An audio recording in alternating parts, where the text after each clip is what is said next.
Hello, welcome back to Antisocial Studies. I'm Emily Glenkler, and today is our last video of our unit overviews. Oh my gosh, I can't believe we did it.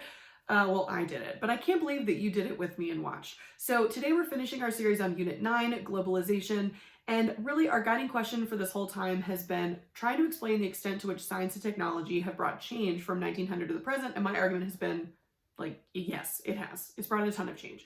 So in part 1, we talked about societal and cultural change. Part 2, we talked about the growth of this truly global economy. And today we're going to focus on international problems and potential international solutions. So essentially the world from 1900 up to today is now so interconnected thanks to technology that our problems, but also our potential solutions really go beyond national boundaries. Like borders are not as relevant really as they've been in previous times in history.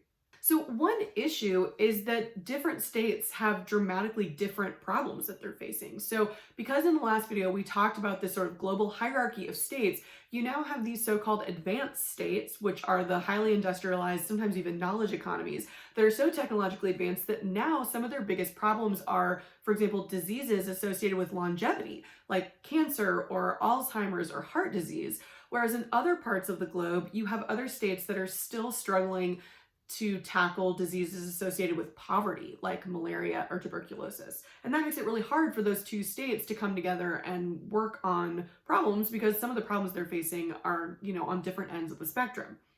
However, there are also these global problems that are literally crossing national boundaries. I mean, the most obvious example of this is climate change, right? You have one state like the US or China that are emitting most of the CO2, but every state around the world is having to deal with the impact of climate change, right? And so how do you solve that problem when you can't isolate the problem just to like the borders? It's not like the CO2 stops at the border between China and another state. Other examples of this would be water. Like we talked in the last video about how water scarcity is going to drive conflicts. And so especially when you have more powerful states, again, like China, who are able to build the Three Gorges Dam, for example, and they're able to kind of take a lot of the water upstream, and that's going to then deprive other smaller or lesser states downstream. Like you have all of these global problems now where when we're fighting over just literal natural resources, it's going to be a lot harder because the more powerful and technologically advanced states are going to be able to dominate those natural resources, and they're going to leave other states kind of in the cold, unless we work together. You also have this issue that we're seeing even right now during a global pandemic where the so-called advanced states really have monopolized a lot of life-saving industries. You can just look at the pharmaceutical companies and see that most of those companies are situated and headquartered in Western so-called advanced states. And so when you have something like a global pandemic, for example, you have some states like the US and Europe that are able to get vaccines way more quickly, whereas you have other developing nations that are sitting around basically just waiting, and they are really dependent on the, generosity or whatever of these multinational corporations to step in and also help them out. Here's the big takeaway is that solutions are going to require international cooperation on a scale that we've just literally never seen before in world history. And so this is doable because we have those international institutions in the post-World War II world, right? We created the United Nations specifically to solve a lot of problems like this. We've also created global organizations like the World Fair Trade Organization or the WTO, the IMF, the World Bank. We have these global institutions that we have created that exist. We just have to make sure they are actually working to improve and get rid of some of these problems that we're facing.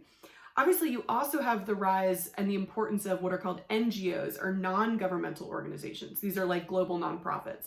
So whereas in the last video, we talked about MNCs, multinational corporations who have a lot of power and influence, kind of hearkening back to the days of the British East India Company, right? You also have the rising power of NGOs or these global charitable organizations who are trying to hold companies and states accountable. A huge one would be Greenpeace, which is focused on the environment. You would also see the International Red Cross, other organizations that are trying to step in and fill this role that is difficult to fill when it crosses borders. It's hard for a state government to step in and really do a lot about, for example, the global environmental problem, but a charity that's operating in dozens of different countries can maybe do a little bit more.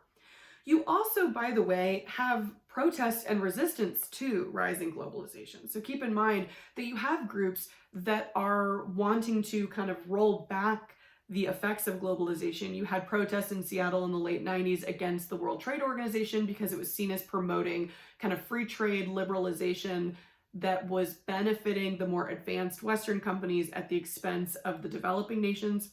And so you have resistance to this too, right? We're not all on the same page about what we need to do to solve the problem. The point, though, is that we are going to need to get on the same page, or at least get in a similar book, right? To where we can use these international organizations that we've created or create new ones to look at these problems.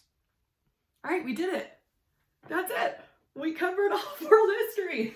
We made it through Unit 9. And so really my big takeaway for this series of Unit 9 videos is that, especially if you're watching this and you are a young person and you're watching this because you're cramming for the AP exam, hi, I see you. And also, Unit 9 is in some ways the easiest unit because you're living it still right now, but it also can be the hardest unit because there are a lot of things that you're experiencing that seem very obvious to you, like the iPhone or global warming, that you don't think of as history. But it is, right? And so if you get like a short answer question, for example, on the AP exam, and it's asking about technology that increased communication, like you can talk about the iPhone, right? Just talk about it in an academic way because it is going to be in the history books. Or if you're thinking about like a global marketplace, that's what Amazon is, right? And so the trick is just going to be stopping and looking at the world around you that you're living in right now as history that's going to be studied later on.